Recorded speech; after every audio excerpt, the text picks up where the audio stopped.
Uh, Thank you very much. Let's first greet the viewers out there in our podcast, TS Msongelwa and amaqhawe. Uh, I had to bump into a legend here, Markfish, one of the people that I believe our South African football lovers, they know him, they know his history, and they know him, what he has done for the country, what he has done for the big club. I won't say Cosmos, but yeah, Cosmos is one of the teams that he played for, and also Orlando Pirates. But before we get into that, let me first say, Bramak, it's a pleasure to meet, to see that you are one of the people that would attend these tournaments. I believe it's a tournament where I feel it's under 21. There's a bright future for these boys. They are given a platform and opportunity. Uh, Let me first welcome you in this podcast. How are you doing, Pramak? I am very well. Thank you for having me on your podcast and on your show today. Yes, you've come all the way from Eastern Cape to bump into me, yeah, in the Ugu district, yeah, in Port Shepstone, in the Durban South. So, yeah, thanks for having me on your show. Yeah, this place, I think there are people, there are people here in this area. They are very lucky to have people just like yourself. People who have played, people who know, people who've been there. Uh, Pramak, I would love us to take us and some people, especially our youth now, they might not have time to watch where you used to play. When you used to play, then I would love you to introduce yourself to them. About who is Mark, where is he from, which team did he play for? Okay. Before we go to a career of international career, because overseas and stuff like that, we're gonna talk about it. No, no, definitely. But we are very fortunate now in the new age that we have Google, so they can Google and go look at the history. But Yeah, yeah, from the horses or the fish's mouth. yeah, No, no, I am Mark Fisher, former football player. I grew up. I was born in Cape Town. I grew up in Pretoria, yes, and I played for a club from Arcadia Shepherds for as a young kid. yes, At the age of 17, I grew up playing as a striker, and at the age of 17, 18, I then signed for Jomo Cosmos yes, as a professional. I think in the 90s, you would say it was probably semi-professional. We only trained 3 times a week, but yeah, yeah, I signed for Jomo Cosmos as a striker. 3, 4 months later, I was playing in a cup game. yes, yes. Our central defender got sent off, and Jomo then asked me to play at the back, and the rest is history. I ended up playing at the back. Yes, Um, I then eventually in South Africa joined Orlando Pirates, yes, where I was very fortunate to play in for 2 seasons, where we were very successful. So my stint playing football in South Africa was short. When I say short, I grew up at Arcadia, but I yeah. played for Cosmos and Orlando Pirates for three years and 6 months. 6 months, yeah. I want to believe that you once went to Europe. I would say so. Can you tell us about that? Uh, No, no, certainly I can tell you. I was very fortunate to play for Jomo Cosmos, and yeah, through my experience at Cosmos, we played in a cup competition where we got to the semi-final that year in Africa. So I was part of the first South African traveling players to ever yeah, go play in Africa for your club. yeah, yeah, Um, I did it for Cosmos, and then my reason why I eventually joined Pirates is because Cosmos that year we got relegated, but we did well in Africa. Eventually, I went to Pirates, and then my season '94 in yeah, Pirates we won the league, which was the first democratic elections in South Africa as well. So it was very important for Dr. Khoza and Orlando Pirates, and yeah, for us to win that for the fans. And then '95. Um, we were very fortunate to experience, go into Africa, play for Orlando Pirates, and then become the first African Champions League yeah, winners from South Africa as Orlando Pirates, which is for all the youngsters out there, that badge of Orlando Pirates that has that one star. Yes. I was very fortunate to be part of that team. That was 95, end of 95. And then end of 95, we step into beginning of 96, which is the African Cup of Nations. And African Cup of Nations is where we're playing for South Africa. It was our first African Cup of Nations that we entered as South Africa. And playing here at home, we were very fortunate to have the support of the fans in the stadium, the fans outside the stadium, the federation, and we had an unbelievable team, and we had an unbelievable coach. And that year we ended up winning the African Cup of Nations as in 1996 as Bafana Bafana. That led to me being able to go overseas, and I was fortunate to have the opportunity to go to Lazio in Italy. Lazio in Italy in the 90s, youngsters can go Google. In the 90s, the Italian league was the best league in the world. It had the best players in the world. As a defender, it's the best league to learn your skill as a defender to play. So I had the experience to go there, and then from there I had the opportunity to go to the English Premier League with Bolton. I went there for a while. And from Bolton, I signed for Charlton, which was also in the English Premier League, and there I played together with Sean Bartlett. So I was very fortunate to have a short stay in South Africa, playing for South African clubs, or Cosmos and Orlando Pirates. But I'm very fortunate to experience playing overseas, playing in Europe, and playing against some of the best players in the world, which obviously I'm very grateful to have experienced that as a football player. Sure. I just wanted to know what was the motivation behind you guys winning that CAF. I remember the goal, and I remember that team.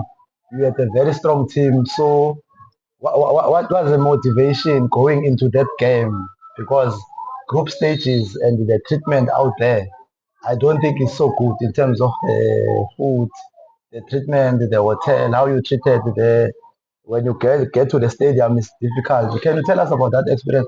How is it? How is the feeling in Africa? Because I believe some people they used to say a lot in terms of how you get treated from the airport to the hotel, how you eat, how you sleep, The conditions. The conditions were very tough, and I think I would like to think it's improved since, but I'm not always sure. But for me, the most important thing is that our team. That's why I said in the beginning, in '93, as Cosmos, we went into Africa. So we experienced it for the first time, and what it is like, how the food in the restaurants, they're leaving the luggage at the airport, not getting your stuff, making you travel long on the bus. We experienced it as Cosmos '93. So when we went '95, we had when we got relegated as Cosmos, we had six players of Cosmos went to Pirates. So the core of the team knew how to travel in Africa, knew what was going to happen. So I think that assisted us. So when we went in '95, obviously there were challenges, but we had some very strong characters. We had an unbelievable team of players, but we had some strong characters, man. We had Opara, a Nigerian goalkeeper, is a strong character.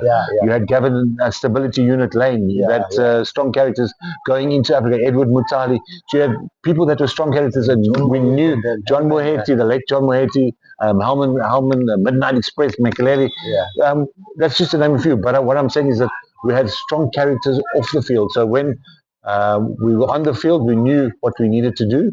So it was although it was tough conditions, the local federations made it tough for us, and we got through it, and we knew why we were there. And every country we went to, our aim was to make sure we get the results so that we can go on to lift the African Champions League trophy, which for us is, for me as a player, that was part of that, and obviously the African Cup of Nations. That was the stepping stone for us going on to lifting the African Cup of Nations in February '96. The desire and the passion. Now that I think you made history by winning the Africa Cup of Nations. I think also the CAF competition prepared you. But now, how was it like? What was the motivation from the Clive the Dog Barker? You could see from the coach What did he tell you guys that make you to become so motivated in terms of the what the drive behind everything in order for you to achieve that? Because I believe it's a milestone when you have to achieve the qualifying to Africa Cup of Nations and going all out to winning it. So the fortunate thing is that we I think we played two qualifiers. I think we won both qualifiers, and then the tournament was meant to be in one country, and then it got moved to South Africa. But I think leading up, so Clive Barker was the coach from '94 Yes. already. So when inauguration, when the late Madiba got inaugurated as president, we played Zambia. You remember Zambia at Ellis Park?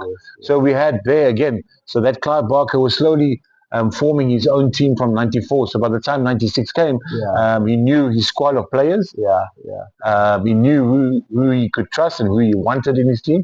So when we came to the opening game, he knew his 11 players. He knew what he wanted, and he made it every time we played for Clive Barker. He made us feel like we could beat any team in the world. He made us feel like the best team in the world, and we went out to perform on the field for him, and obviously for ourselves and for the nation as well. So, and I think that's what drove us to be successful as a team with Clive Barker, because we respected him as a coach, he respected us as players, and treated us as men.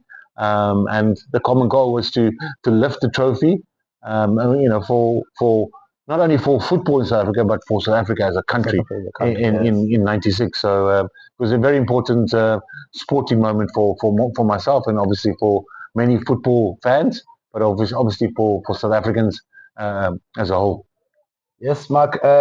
Now you had a very good team, very solid team, very competitive. It came to a point whereby now we find ourselves qualifying for the World Cup in France. How was the atmosphere? Because I believe we were very happy for us to qualify for the first time in the World Cup. No, for sure. The qualifying for the World Cup was then the pinnacle. Winning the African Cup of Nations, then going to the Confederations Cup, which is just a tournament for all champions, but it's not. It's another football tournament.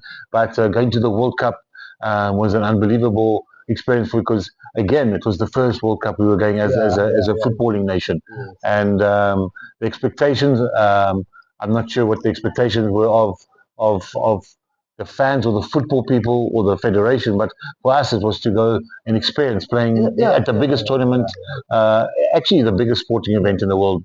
So the World Cup is it's bigger than the Olympics. It's the biggest sporting event. So we had qualified for that, and we wanted to go there and to enjoy it to the best of our ability, because we had worked hard to qualify to go to the World Cup.